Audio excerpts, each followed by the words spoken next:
राजसाहेबांची प्रेरणा घेऊनच आम्ही इकडे या सलग 13 वर्ष राजसाहेबांनी तिथे दीपोत्सव साजरा केला आहे। तसाच पद्धतीने चारकोपमध्ये प्रथमच चारकोप प्रस्थापित झाल्यानंतर आज पहिल्यांदाच इथे दीपोत्सव आम्ही मोठ्या प्रमाणात साजरा केलेला आहे।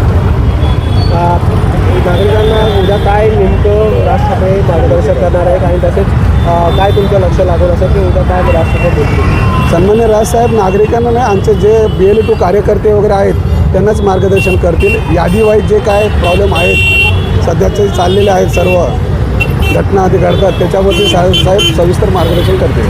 शेवटचा प्रश्न, राज ठाकरे आणि उद्धव ठाकरे नव्हे पण याच सर्व पक्षाचे नेते यांनी आपल्या पत्रकारांना आणि कार्यकर्त्यांना आवाहन केलेलं आहे की आपल्या वॉर्डमध्ये प्रत्येक मतदारांकडे पोचा, या यादीचे तपास करा, अशा पद्धतीने याचं काम सुरू असतं। याचं जोरदार काम चालू आहे आमच्या प्रत्येक शाखेमध्ये।